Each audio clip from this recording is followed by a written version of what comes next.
So the thing I said a while back when we first talked about radians and so forth, I tried to make sure you guys understood it just makes physical sense that the angle has to be in radians. Because somebody remind me, what's a radian? It's a physical measure radius. How many radius of Yeah. whatever angle. Yeah. So if I have so many radians, that's literally how many radiuses. Yeah, so you're right too. It's a physical measurement as you walk around. It's better than degrees. Degrees were completely made up. And we kind of stole it from the Babylonians, right? We're like, oh, their civilization collapsed. Let's steal stuff from them. So we looted their ideas.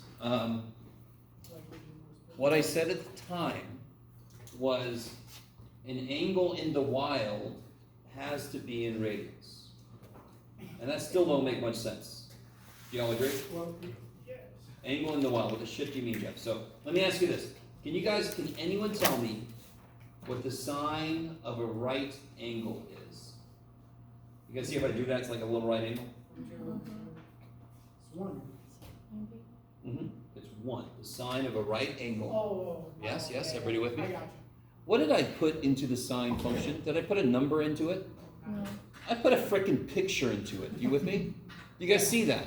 And you guys didn't question it because you're all like, okay, he's just writing somewhere. And we know what he's saying. He says the right angle. Okay. So when it's inside of the trig function, I don't even need a frickin' number. I just need you to tell me what kind of angle you're talking about. I really want this to make sense. That's why the inside of a sign could be degrees, it could be radians, it could be a picture, it could be a word. Do you guys follow what I'm saying? Okay. When the angle is not inside of a trig function, when it's out on its own, like it is in these equations, yes? The angle is out in the wild. It's not contained. It must be radians. That is a general rule. And then the even more general rule is when in doubt, frickin' radians. If you're like, is it degrees and you can't tell, it's radians. Do you guys kind of with me? Okay. Does that make sense now? A little bit? Well, question 66 on same. Yeah. It's asking about speed or seed. The what now? A linear speed. This one? No. The other one. Sorry, 63. Oh, 63. Okay. When riding along the outer edge of the disk, an angular speed, yes? Of one drive is about 4,800 rotations or revolutions per minute. So it rotates a full rotation, 4,800 rotations every minute. Okay. Find a linear speed. Okay, so all you really need here is formulas. Yes. Okay. All right, let me talk about it and then I'll say something. Oops. And all of the Let me copy down what's going on. Like 63 and 66, all are formulas. You start with 60. That's good. 60? It's the same thing with your linear speed Yeah, and angular but- speed. Yeah. But That's where I stopped on that one. Oh, okay. I did the same thing. I stopped at 60. All right, very interesting. So on 60, they want to know, okay, they want to know everything. Good for them. Angular speed, linear speed, and then angular speed and RPM and rads per second, okay. And they give us that it's got a radius of 8 inches and it's rotating 15 degrees per second. What is this? 15 degrees per second. True. What's changing over time? The degree. Which measures what? Radians. No, what is the, what do we use degrees? They measure angles, yes? Yeah. This is how quickly the angle is changing over time. This is angular speed. And that's why, like, the last questions here are just conversions. They already told me the angular speed. You with me? It's like if I said I'm going 80 miles an hour. Well, how many feet per second is that? I just got to convert shit, yes? So the last two questions are just conversion problems. Now, I say just, that doesn't mean they're like, you can do them, which glance, I could do it. No, they're a little tricky, but there's no formula. It's just convert. So we'll talk about that. The first question is the formula, linear speed. And you just have to remember, well, you just have to look up the formula, okay? Does somebody remember or have the formula? For linear speed, what letter is that? It's B. But I don't It's know. V equals RW. There you go. I don't know what RW stands You're okay. So coming back. So I'm cool with W, that's fine. It's omega, but W's fine. You're good, you're good. 'Cause we're not in Greece. Who's that? Oh, it's, I don't know. I like this. I can see people coming. You can't sneak up on me. All right. There you go. Okay, so this is what they told me here. What variable do I use for this? Because this is the radius. What do you do? What is this? You told me it was angular speed. What variable do I use for this? That's omega. So then how do I get the linear speed?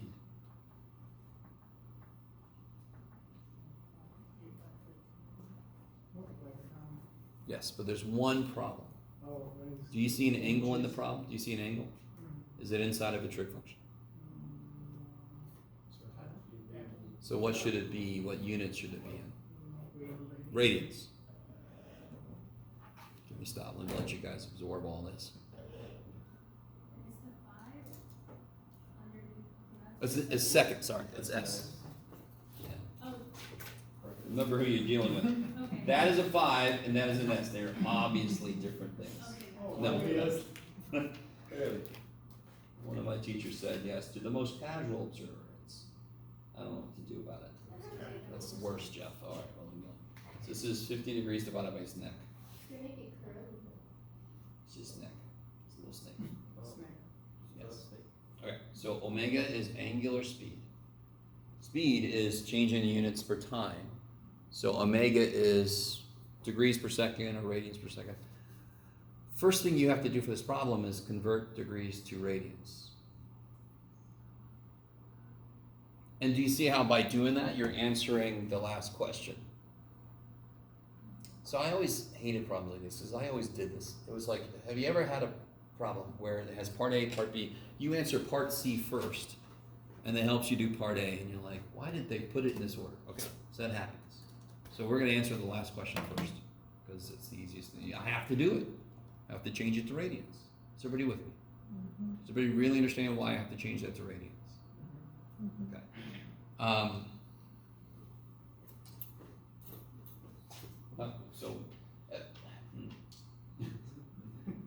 Get something out.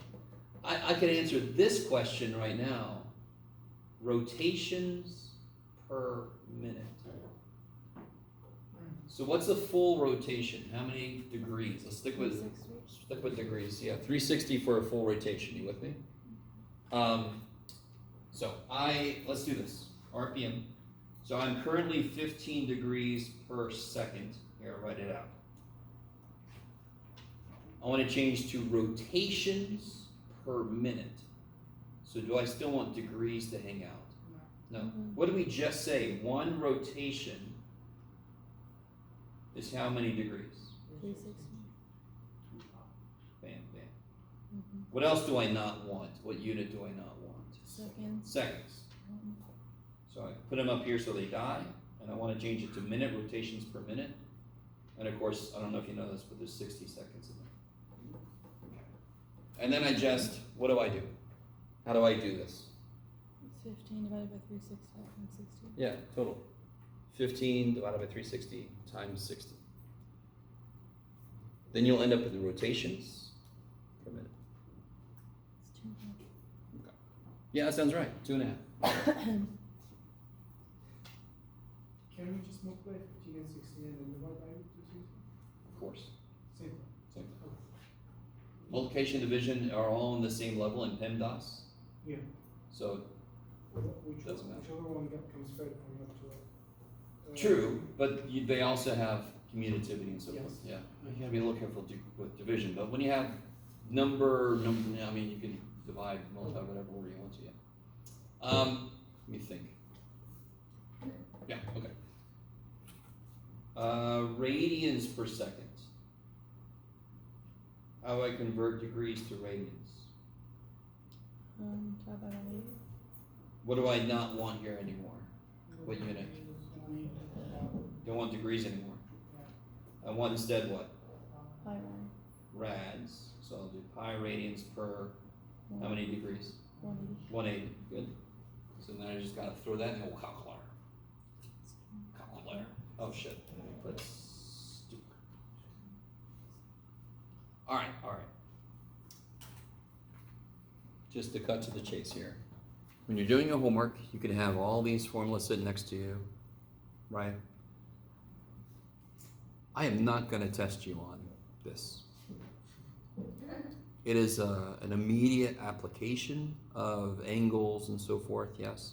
It's another useful thing where you can see where degrees get in your way, you have to change them to radians. I am not going to focus on this. This would be if we were in an introductory physics class. But it's good for you to know angular speed exists, right? And so I know I keep joking about flat earthers, but my God, they're still out there. And they literally think we're going 1,000 miles per hour, when really we're going half as fast as the hour hand on the clock. What's that? I'm right here. You are right there. What did I say? You're a flat earther. Oh, you're a flat earther? Yeah. Oh, neat. The earth is not round. You almost made it through that.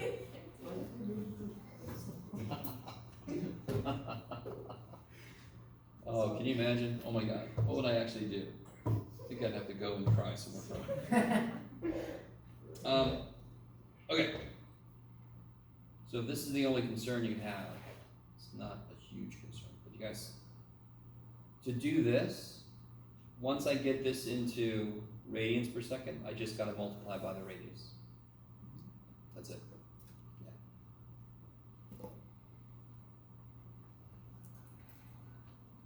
Because why does that make sense? 1 radian is actually what? What's 1 radian? I pick up the Yes. radius and I curve, so 1 radian is a radius, right? So on one level, I want you to, if I have like 7 radians, don't I multiply by r to see how far I went? Right? So if I rotate 7 radians, I multiply by 8 to see how far I went. So if I know how quickly I'm spinning in radians per second, I multiply by r to see how far I'm going per second. That's why it becomes a linear velocity. Okay, maybe.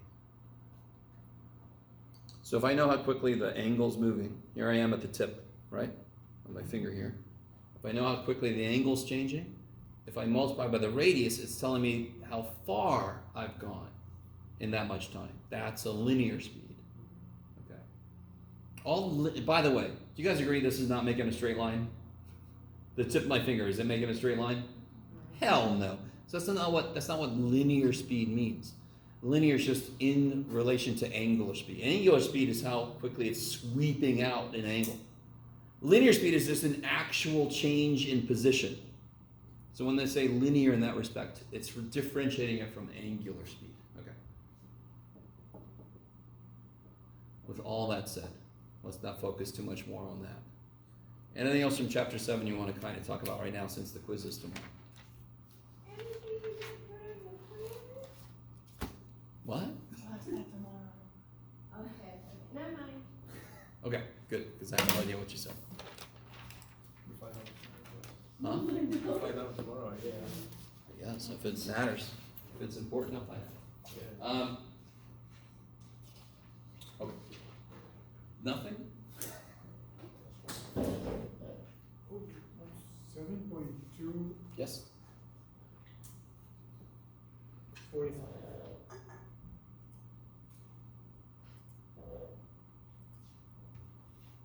45? Oh. Oh. Ooh, wow. Neat.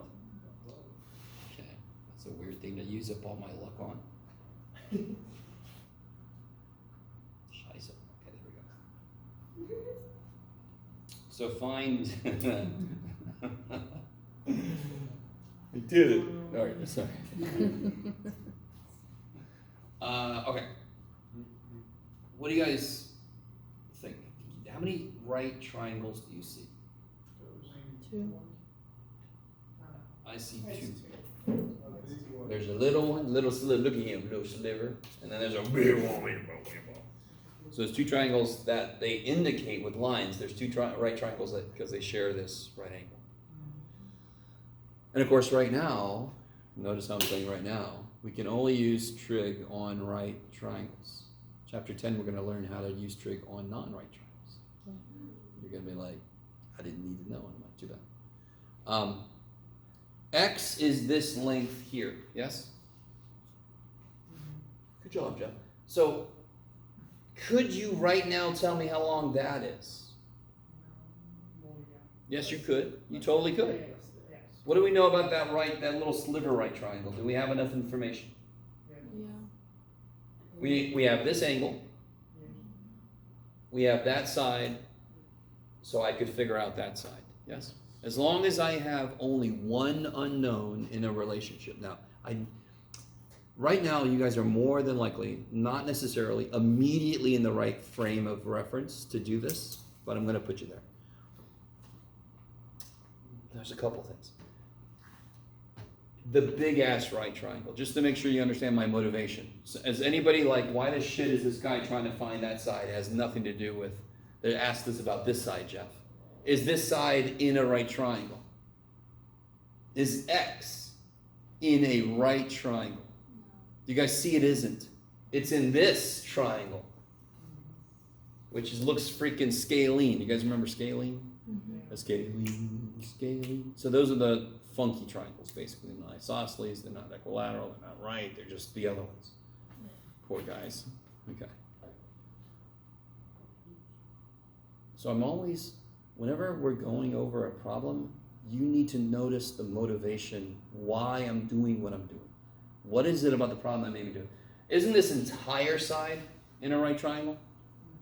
Okay, that's useful to me, because all I know right now is trigonometry requires right triangles to work, correct? That's what we know right now. We have another weird little shit we're going to do eventually. It's going to modify things so we can use them. We don't know that shit yet, so I need right triangles, correct? So if I can figure out this side length, and then I can figure out this side length, I can subtract them to get that side length. Do you guys see what led me down that path? I need the stupid length they want. It's not in a right triangle. Let me focus on what is in a right triangle. Oh, this guy and this guy. Oh, those together will tell me what the shit they want to know from me. Now, looking at this little sliver dude. Forget about this. Little sliver dude. What trig function relates the angle and this side and this side? Tangent, yes? What side is this one? Is it Y? Why? That's the Y side. Yeah. And then the side that I currently want is the X. X side. Now, of course, they are using the letter X as bums. So we'll just call this. We're finding Z, finding Q. Are you guys following what's happening? So this is a multi-step problem, which understandably students, number one, don't like, and number two, sometimes have trouble to see how to get where they got to be. And I don't blame you. We kind of have this, we do these examples that it makes it seem like, oh yeah, one step, and you're good. Yeah, no. So what could I set up if we call this, can we call this X1 at least? Okay. So if we call this X1, what can I do with tangent? Tangent of 70 degrees equals what? 119 over X1. Yeah, 119 over X1. Then can you multiply that up and divide that, actually solve for X1? Okay, cool. What do you want to call this entire side? No, wait, okay, so we'll call it x2. X1. And then you have an angle here, correct? And you have the same stupid side. That's the y side, the opposite. That's the y side for this guy, yes? Yeah. Does everybody see?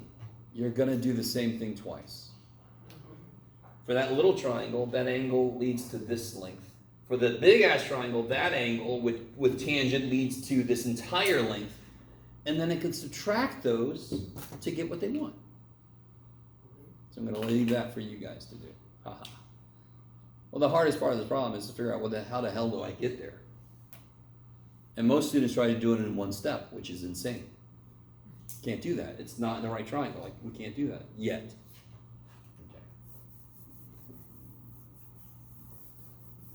Okay. All right. Is that better? Is that all right? Is that enough to try? Okay. Anything else from homework? I'm just excited. I'm getting questions from homework. Go ahead. What you got? Nothing? Yeah. Oh, 9. Oh, huh? 7.29. Same section.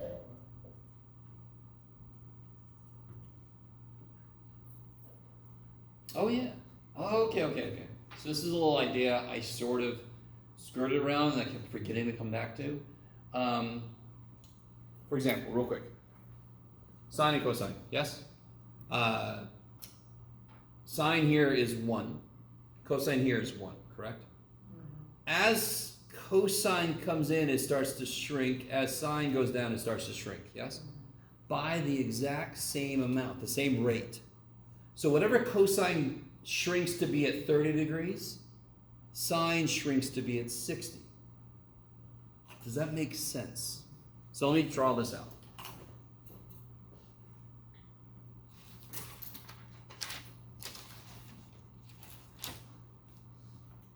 Okay, so here's cosine, and here's sine.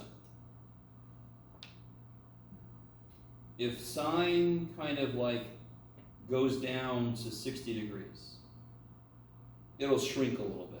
What is sine of 60 degrees? Yes. And if cosine, if that angle goes up to 30 degrees, cosine's going to shrink a bit. It's not going to be 1 anymore. What's cosine of 30 degrees? Same thing. Because they both change at the same rate as they move. So this cofactor, whatever the shit they call it,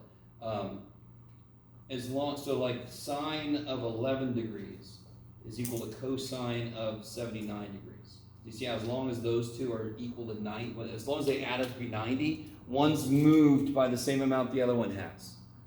So that's why they add up to be 90, to be that complete thing they're moving within. Cotangent and tangent have the same kind of relationship. Is that better for that? What do they call that? Cofunctions. Yeah, again, this book does, what do you call it? Specific words and such, it's got of its own. Here we go. Where do they list them? Here we go. Do you see how they're all offset by 90? Of course, that much we knew already from the graph. Remember how cosine is 90 degrees offset from sine? Is that okay?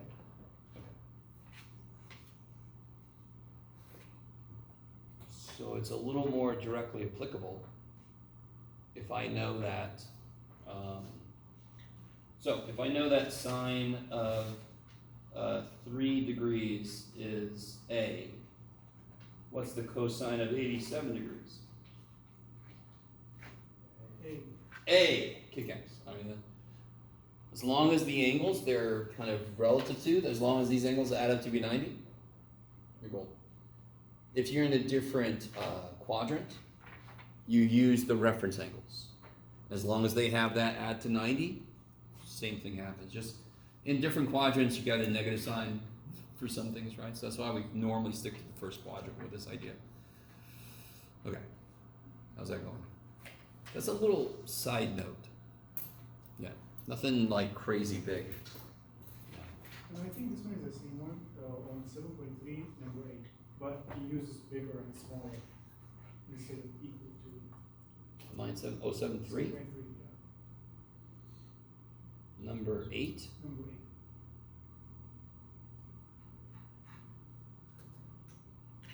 Oh yeah. Okay.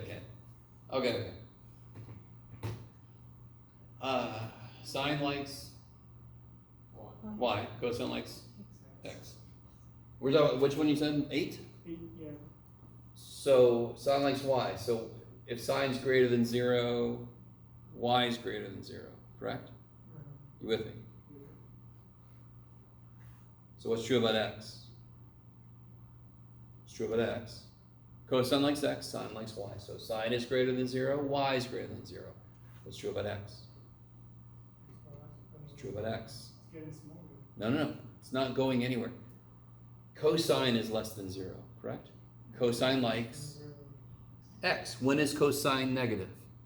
When x is negative. What quadrants will cosine be negative in?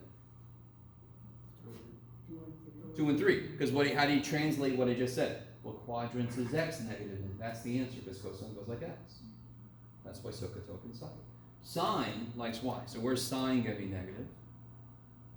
3 and 4. 3 and 4. All right. So let me back up. Cosine's negative, so x is negative in 2 and 3. Sine's positive. When's y positive? So which quadrant are they both true? 2. Do you see how that works? Both of these have to be true. So where is y positive, but x is negative? Do you see how you can translate that? Sine likes y, call it y. Cosine likes x, call it x. When is y positive, x negative? Quadrant 2. Is that okay? Yeah. Okay. That makes sense. That's why personally I like to teach sine likes y, cosine likes x, because it just goes with so many other ideas. Okay. I will tell you this. I did have a physics teacher get upset with me because I don't teach SOHCAHTOA. But I sat down and explained to him, if you just have him put the angle in the base, you'll be fine. I don't know if you know Phil Blanco? No, okay. He could be upset. Sorry, Phil, if you're watching this. You're good. All right, anything else from homework stuff? Okay, so just to remind you guys, if you're really behind in the homework, quizzes tomorrow, don't do every problem. Do some from each section. And when I say some from each section, I don't mean the first 2. It's not going to help you worse shit. I literally mean like maybe if it's 5 through 60, maybe do 5, 25, 45, and 60. Right? Maybe more if you have more time. That much if you don't have much time, you guys. You have to get a broad swath of different types of problems to get some practice. Okay, I like it. You guys with me? In a perfect world, I would never take homework from anybody. You guys would just do it. You would come with questions. No problem. Okay. We're not there. Let's see. All right. Anything else from homework stuff? All right, that was awesome. Thank you. Sorry. Huh? Because we took a lot of time. Oh, no. That's what I do every time we start. I say, does anybody have questions? All right. So here's the idea for today.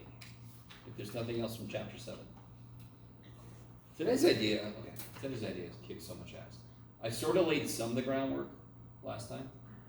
Do you remember what we did at the end of class last time? We had a sine function. Yeah. That wasn't at the end, that was in the middle. And we said, okay, this poor little dude does not pass horizontal line test. He can't have an inverse, right? But we've done this before where we restrict the domain. So like parabolas, we just erase half of it, and then it's got an inverse. We know intuitively the square root is the opposite of squaring. Why isn't it perfect? Because I can square a negative number, but I can't get a negative number out from a square root. So that's not a perfect inverse because I had to restrict the domain. Is everybody with me? You guys with me? Really? Okay, so for example, parabola. Horizontal line test. Fails. Bad. Can't get its horizontal triangle license. So it comes back the next time, and what it's done is, this is horrible. This is horrible. It's cut off half of itself. So you chop the domain. Does it pass a horizontal line test now?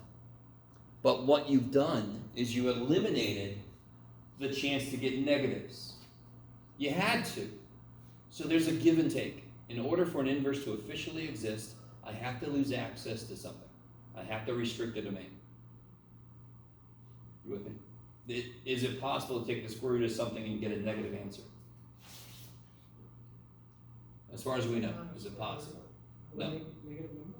Yeah, you can't get a negative output from a square root. By definition, we've defined the square root symbol to indicate the positive root. Remember that? Okay. So the reason we lost the negatives is because we had to lose the negatives. We had to chop a whole half of the damn thing. And where is it? In the negatives. Yeah, you guys will. So real quick, are you guys all okay? This is negative inputs. But then the inverse would make that the output. So that's why I can't get a negative output, because I killed the negative input for the original function. All right. So if I take a sine function and I chop it in much the same fashion so that I can actually get an inverse created, what are these endpoints? What was this? What is this point right here? What is the value? What gives me the maximum? What input gives me the biggest sign? Pi over 2. And what input gives me the smallest sign? So real quick, guys. We all know sine goes between what and what? What's the biggest sign could be? What's the smallest sign could be? 1 and negative 1, yes? Why is that? Because our radius in the unit circle is only 1 big. So it's either 1 because it's all lined up perfectly, 0, negative 1. So the smallest it can be is negative 1. The biggest it can be is 1. So that's why it's going between negative 1 and 1. When does it hit 1? Pi over 2. And if I go backwards, when does it hit negative 1? Negative pi over 2. Okay, guys. So that's the trade-off. In order for an inverse sine to officially exist, I have to restrict the domain of sine to go from negative pi over 2 to pi over 2. What do inverses do again with x's and y's? Flips them. So domain is all the x's, the range is all the y's, correct? So watch this. What is the new domain of our little truncated sine wave? No, domain. And what's the range? Like we just said, negative 1 to 1, yes? Okay, so for the inverse sine, I got you. I'm with you. I knew you were one step ahead of me. Let me catch up. What's the domain of the inverse sine? Remember what we just said. We know what inverses do. They switch x and y. So what's the domain of the inverse sine?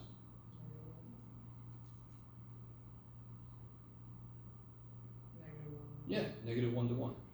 Inverses switch all the x's and y's. Domain is all the x's. Range is all the y's. So the inverse switches it. So what's the range? Negative pi over 2 to pi over 2. So what that does is, when I take the inverse sine of something, I'm going to get something between those two, even if I know the answer is supposed to be in the third quadrant. Can the inverse sine ever give me something in the third quadrant? No. Okay. So let me ask you this question. Let's start off nice. What's the inverse sine of 1/2? So what's the way to look at this problem? What physically is the input of a sine? Physically, what do you put into a sine? What do you take the sine of? Do you take the sine of a puppy? Do you take the sine of a line? Do you take the sine of a square? What do you take the sine of? An angle. There you go. Alicia's like, stop this guy, jeez. Trigonometry, eating animals. Okay. If the input for sine is an angle, the output for inverse sine is an angle. It switches the input and the output. Yes? So what this is asking me is, what do I take the sine of? You see what I'm doing right here? If I take the sine of both sides, Don't these die? Don't a function and its inverse kill each other? So then I get 1/2 equals sine theta.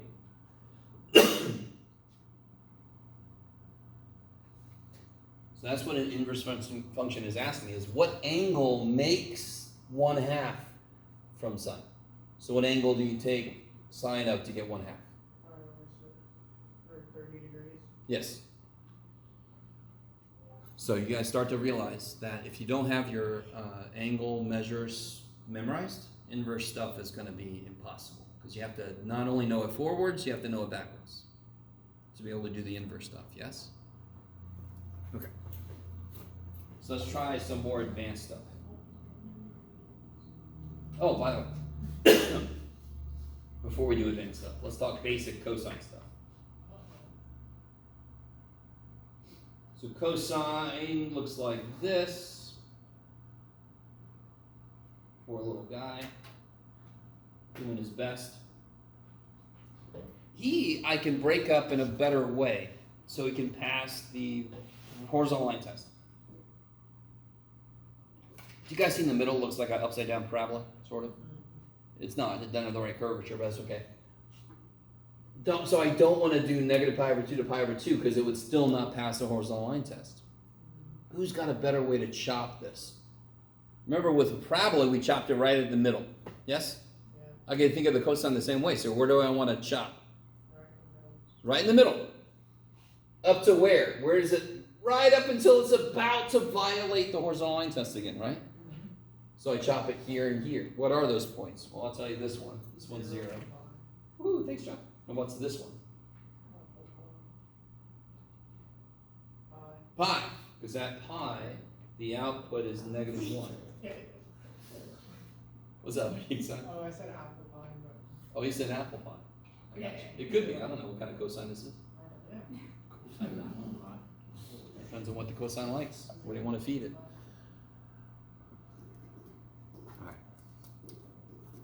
In order for sine to have an inverse, you have to cut it from negative pi over 2 to pi over 2. In order for cosine to have an inverse, you have to cut it from 0 to pi.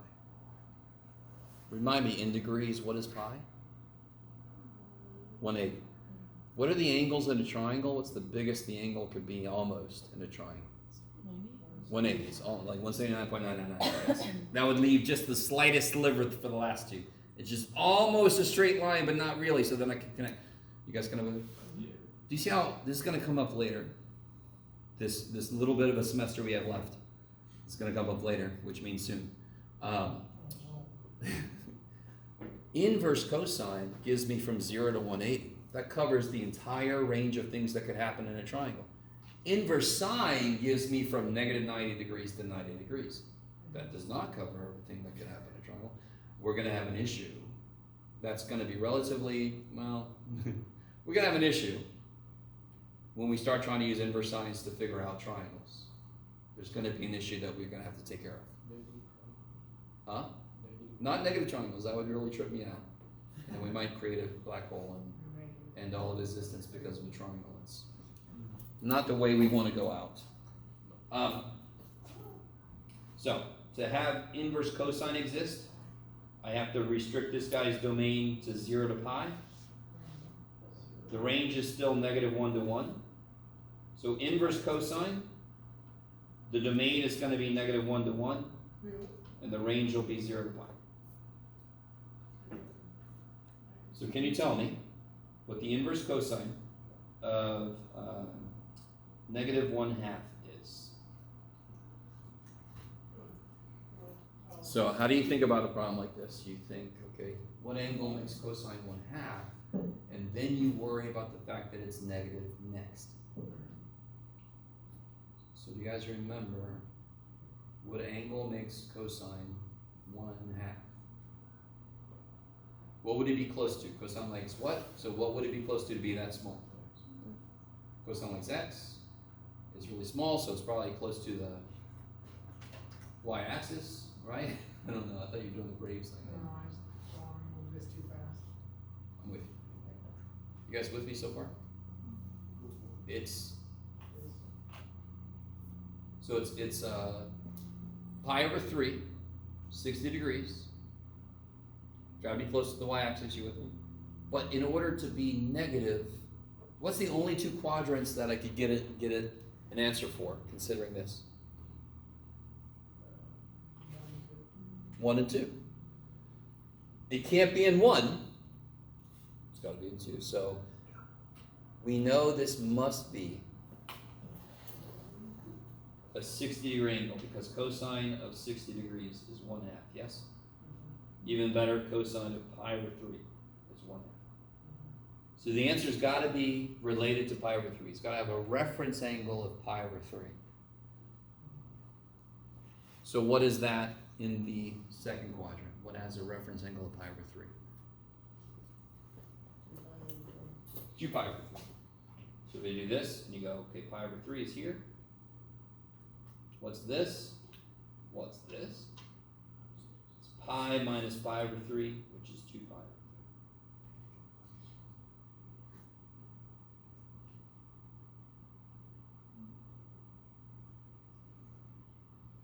3. All right. So that's one more inverse trig function talked about. We're not going to do like a ton of these kind of problems, but we will do a few. Tangent is kind of neat. Tangent looks like, if you had to describe it, what's the quickest way you could describe what tangent looks like? Cubish. What are these? Where are the asymptotes at? We get like So from cosine to 1, cosine is 0. True. pi over 2. Pi over 2, so negative pi over 2? Pi over 2. Now watch this, we're talking about inverses, correct? Visually, graphically, how do inverses graph? How do they relate to the original function? There's some kind of mirror somewhere, right? It does like that. What does it flip around? Do you guys remember? What do we do algebraically to figure it out? We switch the x and y. So does it make sense that visually it's going to just flip over the y equals x line? Yeah. Do you guys remember that? When we did exponential became logarithmic? Because we just flipped it over the y equals x line. We did the Nazca lines way back when. Remember those days? So this, if I just visually do this, this is, what's the equation of this line? Yes, x equals negative pi over 2. So that's x equals negative pi over 2. It's going to become, when I invert it, y equals negative pi over 2. So it's going to be horizontal. Yeah. Horizontal. And then it's just gonna flip. So it's gonna look like this. It's gonna look like this. Yeah. There is an extra. What's that? A racetrack? What? Yeah, kind of it looks like. Oh, a race. Oh, I see. Like that. Okay. Whatever gets it to stick in your head. Yeah. The inverse tangent Daganites. That's a stretch. That's how we're trying to go. Yeah. Ricky Booby. I'm on fire. Alright. It's really bad when the teacher has to fight against himself to not derail a class. Okay. So just remember, inverse trig functions, their input is a number, their output is the angle that makes the trig function that. So what I'm about to talk about next is much more generally useful. So the y-axis gets the pi over 2 Sorry? as scale. So it's got like a ceiling and a floor now. You know, like normally our y-axis was 0 to 1. Oh, well, remember, tangent goes to infinity. We do have that idea like at pi over 4 it goes to 1.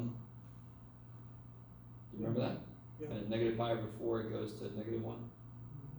That's kind of like what I related it to the amplitude, sort of, Yeah. right?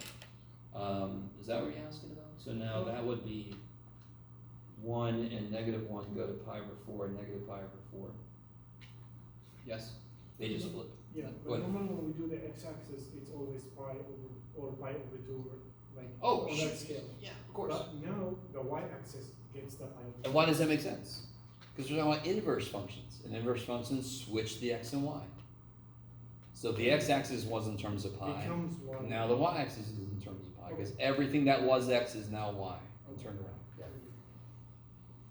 Okay. Hello, guys. Stay with me now. Okay. This is important.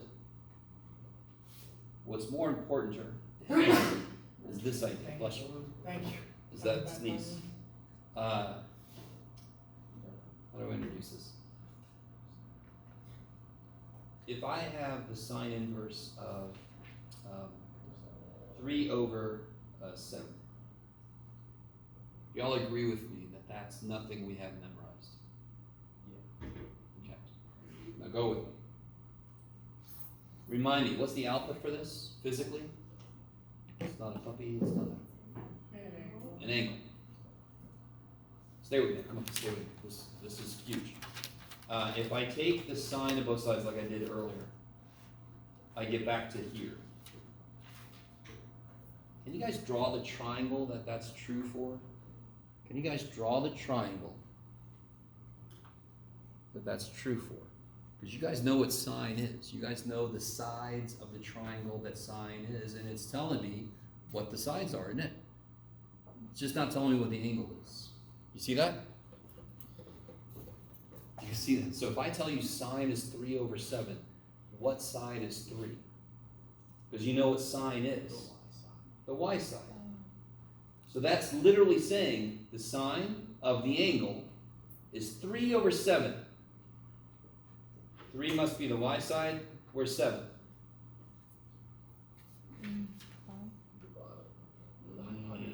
What's sine again? Y over. Oh, no. That's tangent. Oh, so then it'd be Hypotenuse. The hypotenuse. Alright, let me stop that one.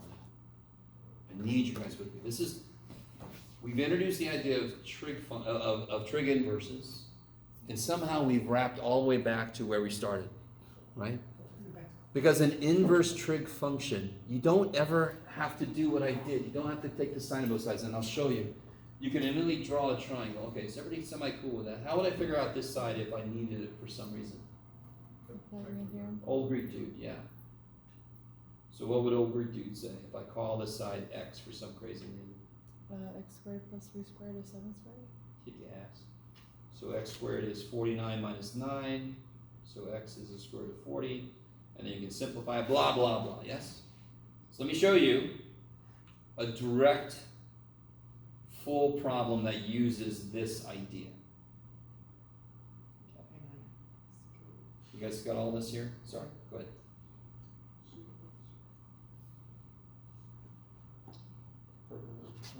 Rain. Let's see. Oh yeah, good. This will be good. I'll be able to shut up here in a minute. So what if I ask you, hey kids, what is the cosine of the inverse tangent of, what do you got, Jeff? It doesn't matter. 9 over 4. And there you go, I don't know, Jeff. Figure it out your own damn self. Inverse trig functions are angles, yes? So that says the cosine of that angle. Can you draw the triangle that that angle lives in? It's exactly the same shit we just did. The same way we just drew the triangle that sine inverse of 3/7 that angle lives in, yes? I really need you guys with you all agree this is an angle. What would the triangle look like that it lives in? Well, it would look like that, Jeff. No, be more specific. What side is 9? What side is 4? Now hit me with what some of you guys said last time.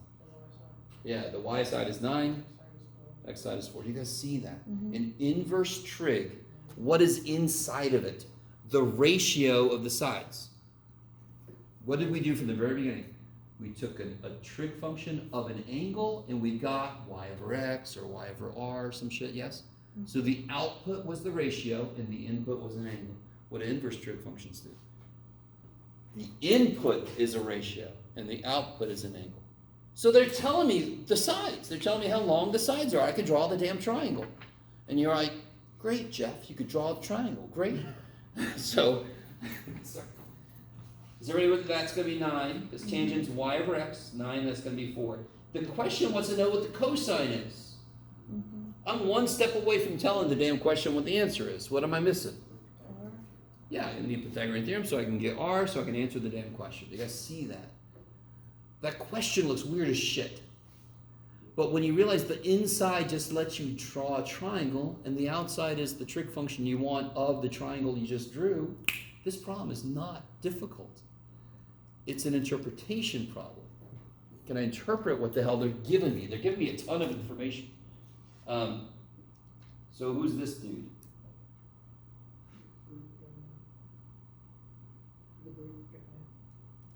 Sorry? Greek guy? Okay, sorry. I thought you were telling me the number. The root guy, yeah. The old Greek dude. 24. Square root of 97. 97. Kick ass. Right? 81 plus 60. 9 squared plus 4 squared, yes? You guys could all do Pythagorean theorem. I know you can. So, okay. So what's the cosine? What's the answer then? What's the cosine? Right 97 over 4. Oh, do it again, sorry. Right 97 over 4. Almost. Oh. You just told me the secant. Oh, I did? Yeah. Cosine is x over r. Oh, so 4, yeah. And of course, then I can rationalize, yes. So I get 4 rad 97 over 97. That's gross, and I don't care because I'm done. That's much quicker than you might have thought when I first wrote down the problem. You draw a triangle based on the inside dude, and then you answer it based on what the outside dude wants. You guys look skeptical. Which makes sense because we just learned this. Yes? So are you saying that,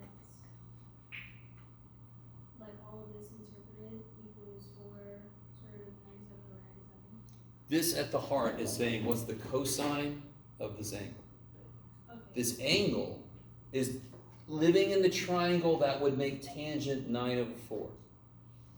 So the fact that I can draw that then makes the question of cosine easy. The part that you guys have to really understand is that this is an angle, right? The output is an angle. The input is the ratio of the sides. Because that's what fundamentally every trig function is. It's the ratio of sides of right triangles. So I can draw the right triangle that has the correct ratio, and then I can get the answer. That's almost too nice to believe. It looks like it's going to be horrendous. Yes? So, Okay. so in this instance, the inverse tan doesn't really matter. No. Where did inverse tangent come into play? It totally came into play big. Why did we put the 9 and the 4 where we did? Yeah. But that's also just the tangent. We don't need the inverse. No. Okay. Just let me focus on that for a second. Yeah. Okay. So we had inverse tangent and 9/4 in there, yes? Mm-hmm. Does everybody agree now that's an angle? Yes. The input for a tangent is an angle, the output for an inverse tangent is an angle. They do the opposite, yes? Mm-hmm. Are you guys really cool with when I do this? We're not cool with anything you do, I understand. If I take the tangent on both sides, then these die. Mm-hmm. Okay, I don't have to do that, but I want to make sure you guys see. Now, that's saying the tangent of this angle is 9 over 4. I could draw a triangle that's true for, yes? Sorry. Tangent, 9 over 4, and then I can answer any silly question they ask me because I got the whole triangle. I can do Pythagorean theorem, and they can ask me whatever the hell they want to. So it just, the inverse tan is the same as tan. No. So it makes it not inverse that, or like it makes Do you it see what I had to do to bring tangent back? Mm-hmm. I had to take the tangent of both sides so I can kill inverse tangent, yes? Mm-hmm. So inverse tangent does not equal tangent because inverse tangent has the ratio as an input. Tangent has the ratio as an output. We all know that's how inverse functions work. One guy's input is the other guy's output for inverse stuff, yes? No? Yes. Could you, like, encounter this with it, like, being cosine, just regular tangent of 9 over 4? I mean, yes. And like, But then it doesn't make much sense because the output to a tangent isn't really an angle. But then you're sort of just doing math for math's sake. So could that show up somewhere? Yes. Does it really? So just to make sure everybody understands, Alicia's asked me, can we have a cosine of a normal tangent of something? On one level, this doesn't make sense. Because the output to a tangent is not an angle, and what's the only kind of thing I can put into a cosine?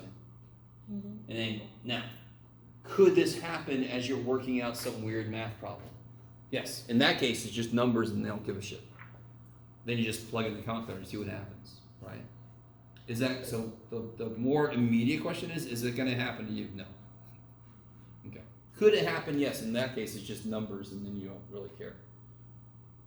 You're almost definitely going to get an output from the tangent. It's going to be gross. It's not going to be an angle that we know because it's not even going to be an angle. Yes? Okay. Does that make sense? I feel like when you look at it like tangent or inverse tangent 9 over 4, it feels like we're just looking at tangent, and then 9 over 4 is like, you know, the y of x. Sure. Yeah. Yeah, like it literally just looks like tangent, and then. So here, real quick, go with me for a second. What's the most fundamental definition of cosine?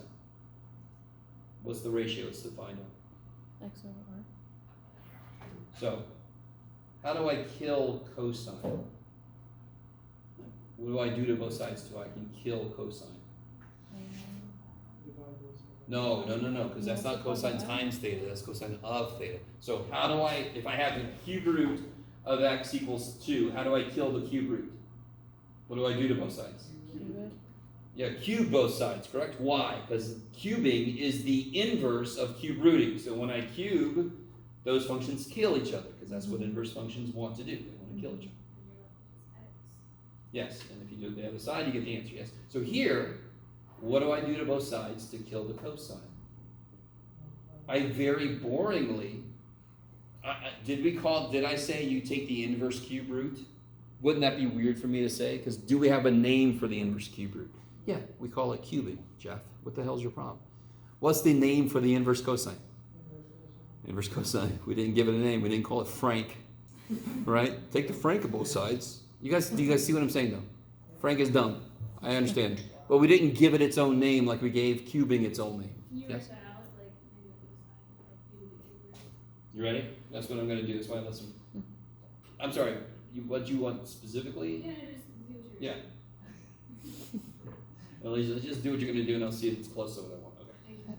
Okay. If I take the inverse cosine, the same way we took the inverse cube root, take the inverse cosine of both sides. These die, yes? Because that's what inverse functions do to functions. They kill them. So the input for an inverse cosine is the ratio from the triangle, and the output is the angle that would correspond to that. If I change the angle, don't I change how big the y is, for example? So if I change the angle, I'm changing the side lengths. So this is saying, if I want x and r to have this ratio, what angle makes that happen? That's what that's asking. Okay, is that better? So the input for inverse trig functions, you can look at them as the ratios from the triangles. And that's why we're able to draw a triangle. So let's do this. Lightning round. Let's just focus on that one thing. Okay, stay with me now. If I had, what you got, Jeff? Inverse cosine of 3 over 11. Can you draw the triangle that that's related to? Go ahead.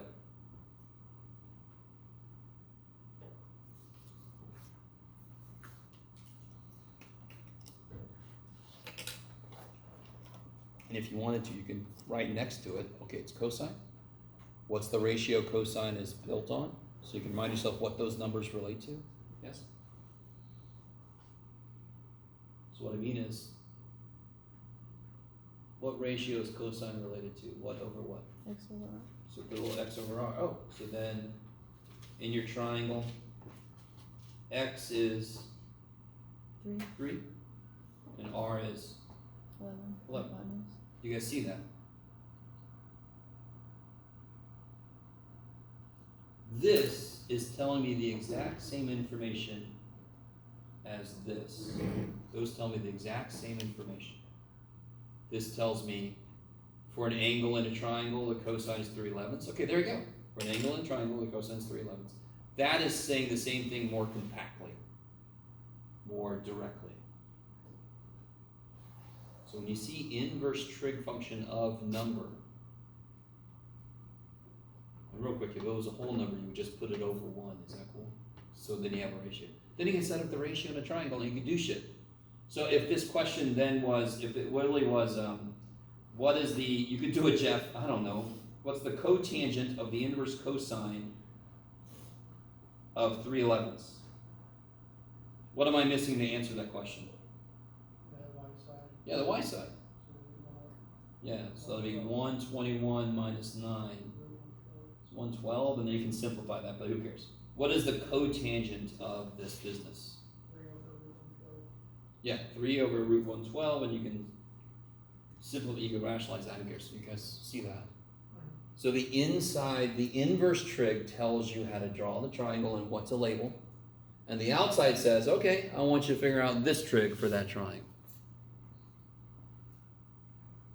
Maybe. How you doing? What's up? I like that. Thought I was like, I don't know, jury's still out, dude. I don't blame you. This is trippy. But that's why I made such a big emphasis on trig functions are ratios of sides of right triangles. Inverse trig, that ratio is an input. Because for a normal trig, that ratio is the output. Yes? So when I'm given an inverse trig, whatever's inside is the ratio of the sides. I can draw the triangle, and then I can answer whatever weird question they ask me next. Okay, maybe. Okay. Okay, this is good. We're almost there. I want to do one more example with you, and then I'm going to unleash you on this handout. Okay. So what if I want to know the cosecant of the inverse tangent of, you could do it, Jeff, 7 over x.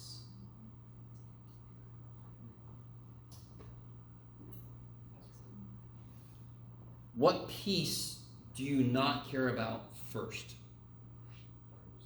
Cosecant. That's the question I can't answer yet because I haven't set anything up yet. So I'm only care about the inside. Can you draw the triangle? Is anybody concerned about the x? Good, because it's just a variable like always. So sometimes we don't know the side. They're like, we couldn't decide what this is going to be, so we just called it x. Like, all right, whatever. So we're just going to put x where it's supposed to go. So this piece is the angle. I can draw the representative triangle.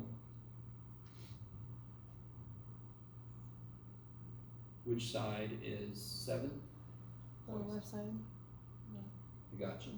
And which side is X is the base. x? Be really careful. I could have put x on the top. Don't let your brain go, oh, it's x. Because no. If it was on top, it's the y side. Yes? Okay. And so now you've got the angle completely set up from the information the inside gives you. Now you can worry about this guy. So this guy says, what's the cosecant of that angle? Well, what am I missing? Hypotenuse. Yes. Hypotenuse. Yeah, the hypotenuse. Pythagorean theorem don't give a shit if there's a variable in here. In fact, we've done it before with nothing but. I don't know if you guys remember. What's Pythagorean theorem say? Equals c squared. So c equals the square root of all that. Is that cool? You guys with me? So if I call this c squared equals x squared plus 7 squared. Is that cool? Mm-hmm. So c equals the square root of x squared plus 49. Dear God, the square root of x squared plus 49 is not x plus 7. You can't distribute a square root. Yes? Do you all agree with me that the square root of 13 is not 5?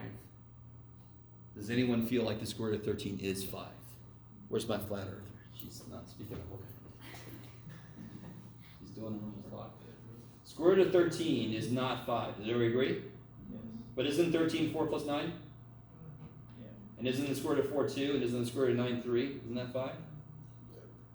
What the shit? So the mistake I made is the square root cannot flip and distribute across addition. Why not? What is the square root? What power? What power is the square root? Because the power cuts things in half, so it's a 1/2 power, correct? Powers are based on what operation? So they play well with multiplication, they do not play well with addition. Coefficients are based on addition, that's why they can distribute. When I have 3 times x plus 7, I can distribute because coefficients play well with addition because they're based on addition. Exponents do not play well with addition. They're not based on addition. I can't distribute that square root. Why am I spending so much time on this? Because I get people in my 285 class that tell me this is x plus 7. Right? And then I'm not sure how to feel. I have a lot of emotions when that happens. Especially if they're adamant. And I'm like, how the hell did you get here? I don't say that to them. But as a teacher, I have to wonder that. So I want you guys to never do that. Never. It makes some problems really easy. You get to the wrong answer really fast with some problems. Okay. So now, coming back, I'm sorry. So what is the cosecant of the angle then? If C is square root of x squared plus 49, don't overthink it. That's Yes. pi over x. Because cosecant, real quick, just to help you out. Cosecant, I'm sorry, Braden, you're on the right track. I cut you off. Cosecant is 1 over. Cosecant is 1 over sine. S goes to C, C goes to S. Mhm. Sine is y over r, so cosecant is r over y. You can always just do that if you don't want to memorize. That's what I actually do sometimes because I don't know when to have that straight up. So then this will be r over y. Shabam! That's just the answer. That's the answer. In calculus, you would then do extra shit with that. Here, that's for us, that's the answer. We're done. Okay. I can finally, okay. I know this is trippy stuff, but we just introduced it. I put a little summary at the top. Maria! Help! Thank you, Maria. Thank you. No chips. No thanks. No chips. And no thanks. What are we gonna do? You're gonna make it, you're gonna breathe in and breathe out. All right, guys. Interest of time. Let's finish this up. You guys are noticing right now that these kind of problems are much more difficult. You don't have your angle values memorized yet, right? Okay.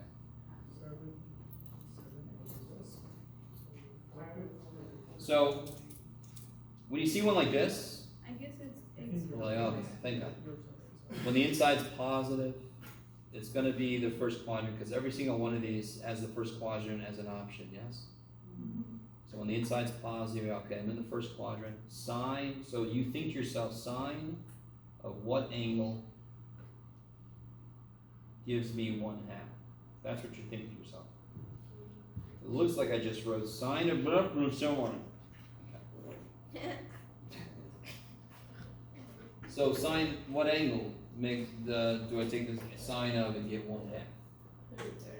Yeah, it's going to be close to the x-axis because sine don't like it there. That's why it's so tiny.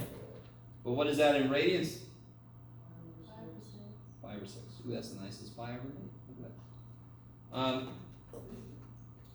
you about to die? Maybe. This one, you can do it in 2 steps. So you have to remember that cosine goes from 0 to pi. Cosine's the only one of the 3 that goes from 0 to pi. The other 2 go from negative pi over 2 to pi over 2. So pretty cool. So if you're not in the first quadrant, for cosine, you have to be in the second quadrant, yes? So if it's negative, I'm going to be in the second quadrant for inverse cosine. What angle, though, just ignore the negative sign. What angle gives me rad 3 over 2 for cosine?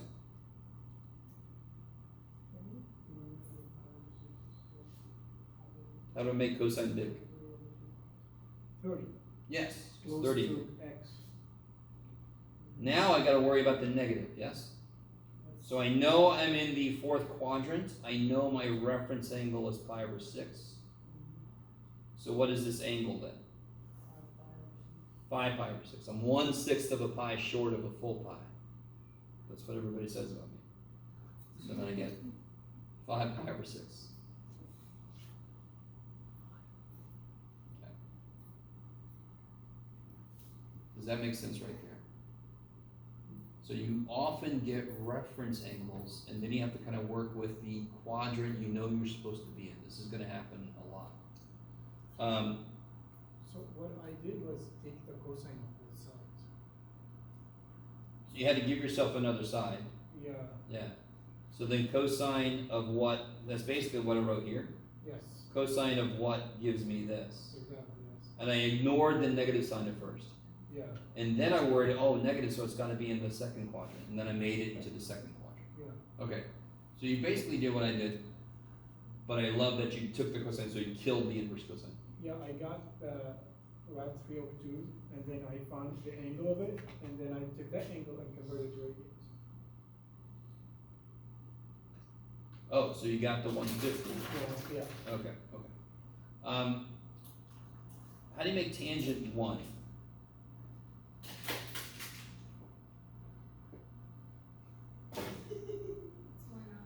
How do I make tangent 1? What do I take the tangent of? No, not the definition of tangent. What angle do I take the tangent of to get 1? 45. 45 degrees, pi over 4. Yes. Because tangent is sine over cosine, so when sine and cosine are the same, tangent's going to be 1, because you're dividing two things that are the same.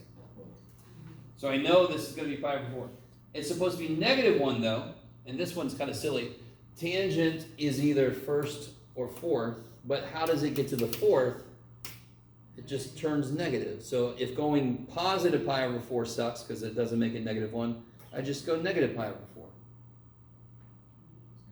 That kind of is nice. Sine and tangent, even though they suck because they don't give me all the angles that exist in a triangle, they're kind of, if it doesn't work this way, just go negative. I don't know if you guys really work. Okay. So it's not pi over 4 because that would make a positive 1. It must be negative pi over 4 because then that makes me in the fourth quadrant and then I get a negative tangent.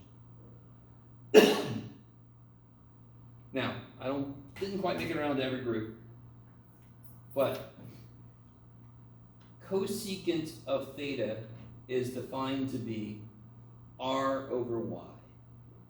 What's sine of theta? Y over r. So this is what's so cool. This is why in my discussion I only focused on sine, cosine, tangent, inverses, the inverses of those. Because I can rewrite cosecant inverse of rad 2, I can rewrite it as sine inverse of the reciprocal of that, because that's how cosecant and sine relate.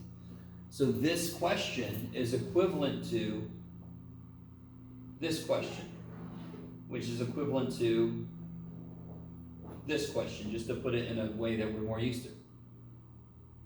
Positive input. Thank the gods, we're in the first quadrant. Yes? What angle makes sine rad 2 over 2?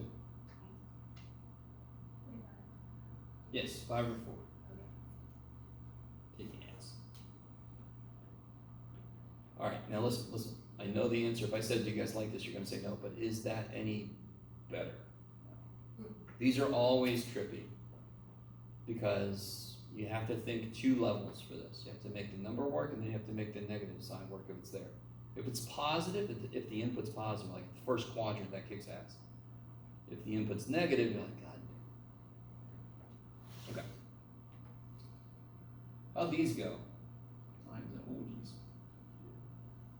How do I set up what I can set up from this? I get my little representative triangle. What side's 2? X. And 5 goes on the hypotenuse. It wants the tangent from me, the silly ass problem. So how do I get what it needs? You could try sometime. Just might find. Huh? Get what you need. So it'll be 25 minus 4. Is that cool? 5 squared minus 2 squared. Is that all right? And then the tangent is, what's the tangent of the saying? Yeah, right, 21 over 2, kick ass. Now, even if you don't like these, are these better than these? Yes. These are much more concrete, I agree. Because you can draw a representative triangle. There's no ambiguity here. What side? 7? Hmm? Yeah, the x side, and what side's 4? Y side. And then I'm just missing the hypotenuse, so then it'll be 16 plus 49. 65 square root. So what's the secant? Sine flipped. Yes? No? Cosine flipped. S goes to C, C goes to S. Yeah, cosine.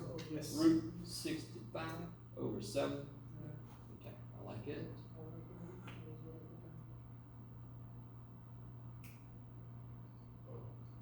And then I had to give you one with the variable in it, because I'm contractually obligated.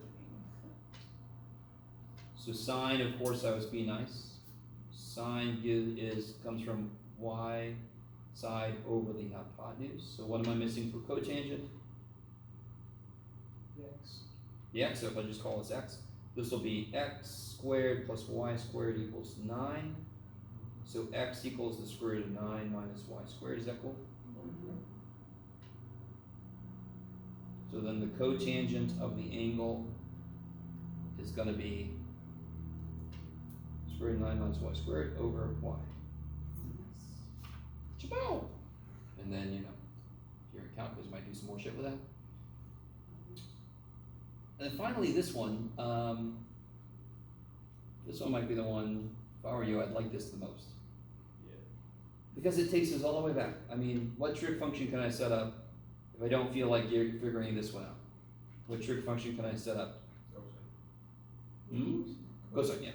Cosine of A, 7 over 11. So how do I solve for A then? Inverse cosine, because that kills this dude. I don't want him in there. And then you guys, if you plugged in your calculator, on this one I said degrees. This one I said degrees. Just because that looks better. We're dealing with triangles, so degrees are a little bit better to talk about. Do it again, I'm sorry. 50.5. 50.5? Okay. And then this one, what trig function relates these? Tangent. And then I can take the inverse tangent. Die. So then B is the inverse tangent of 5 over 12. Who is it? 22.6. Now, real quick, my triangle is not drawn to scale, yes? My poor little triangle, but, you know, oh well. But you guys agree that if it was drawn to scale, this side would be very much smaller? So the mouth would not be open very much? That goes along with it being 22.6 degrees. You guys see what I'm saying? So if your triangles are drawn to scale, which I'm hoping I will do, you know, roughly in the future, then it makes more sense about this idea of like the angle should correspond to how much the mouth opens to fit the stick in it. Yes? Okay. All right. That's all. This is one of our favorite things we've ever done. So, this is trippy. I agree. It's trippy, especially these. These get very, very, very trippy.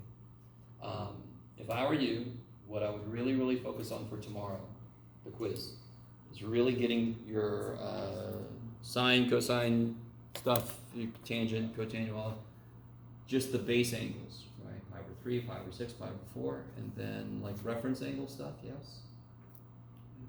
That kind of stuff. Do as best you can. You got Maria, she's in there. Okay. You got me, I'm in there.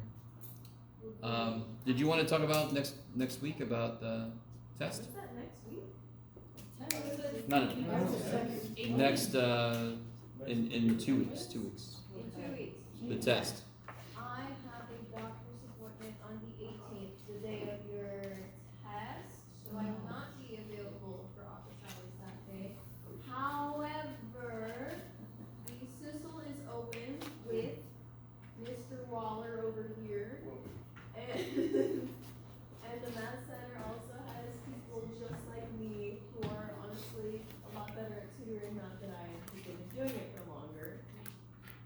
recommend doing that because of the practice problems. Well, I beg to differ. You're about as good as they are. So, I mean, but they're in there. You got people in there. You got me. If you're tired of listening to me, then you got other people in the room next door to where I'll be. Okay. All right, guys. So I will see you tomorrow. We got our quiz. Fantastic. Look forward to it. You won't be able to use a calculator on the quiz, so. I can't. That's crazy. Yes, I you're need a just racking up the calculator. points, man. I'm gonna leave an angry Yelp